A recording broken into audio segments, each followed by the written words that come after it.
तो नमस्ते मेरे तमाम सिनेफाइल्स भाई और बहनों। आज हम बात करने वाले हैं फाउंड फुटेज हॉरर मूवीज़ के बारे में। तो यार बात ऐसी है कि इस जीनर के बारे में many people and some critics also think that कि ये मूवीज़ होती ही नहीं। मगर हमें इससे क्या, हमें मूवीज़ देखकर मज़ा आए, डर लगे, थ्रिलर फील हो, तो बात ख़त्म।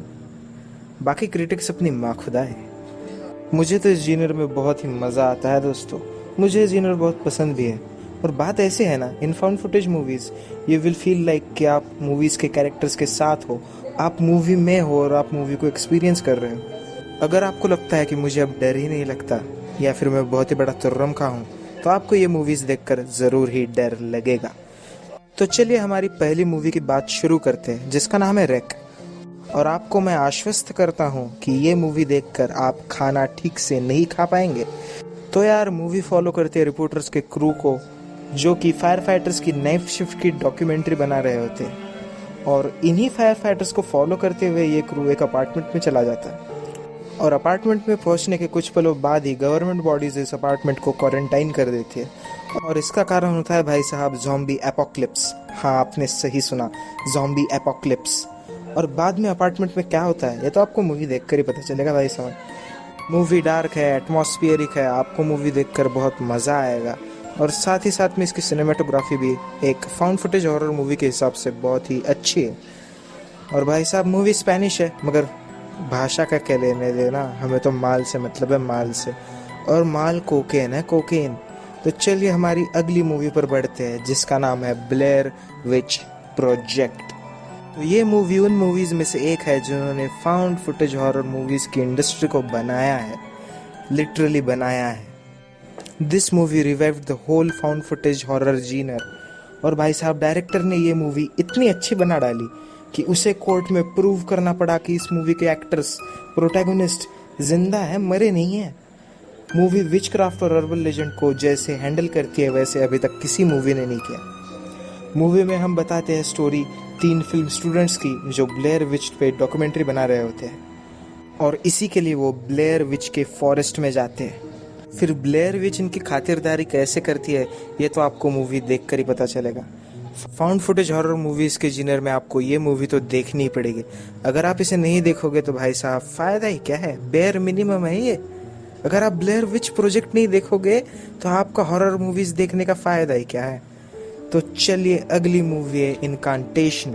और भाई साहब आप अगर एक सैटानिक कल्ट में जाकर उनके रूल्स तोड़ते हैं तो उसके बाद उस सैटानिक कल्ट का गॉड आपके साथ क्या करता है, ये अगर आपको देखना है तो आपको ये मूवी देखनी ही पड़ेगी। मूवी फॉलो करती है एक माँ और बेटी को जो अभी अभी रीयूनाइट हुए होते हैं। और इनके अलग अलग होने का कारण होता है इसकी माँ की गामस्ती। भाई साहब क्या ही बताऊँ अब इसके बारे में मैं। वो एक यूट्यूब चैनल का पार्ट होती है जो हॉरर डॉक्यूमेंट्रीज बनाता है। और वो एक सैटानिक कल्ट के फॉरबिडन केव में जाती है। और उसके कारण माँ को तो प्रॉब्लम होती है, मगर उसके आने वाली बेटी को भी प्रॉब्लम होना शुरू हो जाता है। उसके भी लग जाते हैं भाइयों। और हाँ, इस मूवी को आप सिर्फ ऑडियंस होके नहीं तो इस मूवी का पार्ट होकर देखेंगे। यही इसमें सबसे टेरिफाइंग चीज़ है दोस्तों। आपको अलग ही फील आ जाएगा ये मूवी देखकर। और इसके एंड में तो आप फैबरगास्टेड हो जाएंगे। क्या होता है भाई साहब ये फैबरग्लास्टेड जो भी है वो, आप डर जाएंगे ये मूवी देखकर। तो अगली मूवी है द मीडियम। इस मूवी के बारे में मैं आपको क्या ही बताऊं। आपको ritualistic magic, ritualistic practices, traditional culture, folklore, black magic, ये सब अगर आपको पसंद है तो ये मूवी आपके लिए बनी हुई है।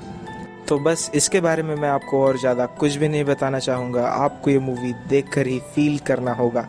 मूवी बहुत ही मज़ेदार है, एटमॉस्फेरिक है, सिनेमाटोग्राफी बहुत ही ज़्यादा अच्छी है। और भाई साहब जब भी आपको ये मूवी स्केयर्स देगी तब आपकी आंखें खुली की खुली रह जाएगी। और एक्टर्स भी क्या ही कमाल के चूज़ करे हैं दोस्तों, बहुत ही ज़्यादा अच्छी एक्टिंग की है इन लोगों ने। और आपको बहुत ही ज़्यादा मज़ा आने वाला है इस मूवी में भी। यार मूवी थोड़ी डिस्गस्टिंग हो जाती है यहाँ वहाँ, मगर आपको उतना तो बेयर करना ही पड़ेगा। हॉरर क्यों ही देख रहे हैं आपको एक्साइट कर देगी ये मूवी। और साथ ही साथ में आपका हॉरर देखने का रीज़न बन जाएगी ये मूवी। आप फिर से हॉरर मूवीज़ के प्यार में गिर जाएंगे। तो अगली मूवी है नोरोई। तो भाई साहब फाउंड फुटेज हॉरर के गोल्डन पीरियड में बनी हुई ये मूवी है। फाउंड फुटेज हॉरर की बहती गंगा में जापान ने भी अपने हाथ धो ही लिए।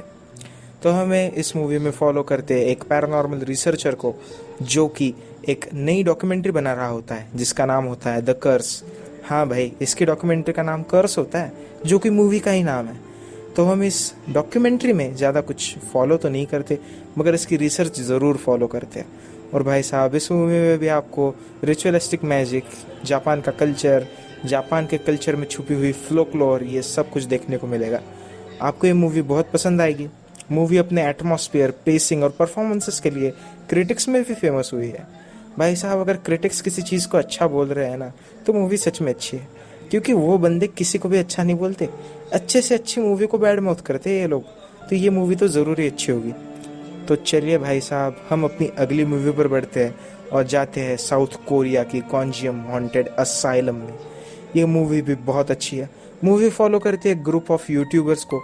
वो यूट्यूबर नहीं होते जो हॉरर लोकेशन पे जाके अपनी गाँव मरवाते हैं। हाँ हाँ, गाँव ही मरवाते हैं, और क्या सोचोगे आप। तो वो इस लोकेशन पे जाके इन्वेस्टिगेशन करने की कोशिश करते हैं, और इस बार वो चूज़ करते हैं कॉन्जियम हॉन्टेड असाइलम को। जैसे कि आपको पता ही है, असाइलम यानी पागल लोगों के रहने की जगह। और भाई साहब, पागल लोगों के भूत यानी कि पागल भूत वो क्या करेंगे, ये तो आपको देख कर ही पता चलेगा। मूवी बहुत ही इंटरेस्टिंग है, मज़ेदार है, और साथ ही साथ में इसमें एक ट्विस्ट ऐसा है कि ये लोग फाउंड फुटेज बनाते हुए इस अपने एक्सपीरियंस को लाइव स्ट्रीम करते हैं यूट्यूब पे, अपनी बेइज्जती करवाते हैं ये सब के सामने। इनका गोल होता है कि अपने व्यूज़ बढ़े, रेवेन्यू बढ़े, पैसा बढ़े, मगर ये इनका सपना पूरा नहीं होता। क्यों यार, अब ये भी बताने की कोई बात है, हॉरर मूवीज़ में ज़िंदा कौन रहता है। तो चलिए, thank you for watching, like share subscribe. आपका सपोर्ट मुझे चाहिए। ये शूट करते हुए मुझे बहुत मज़ा आया। होपफुली आपको भी वीडियो देख के मज़ा आया होगा। Peace out.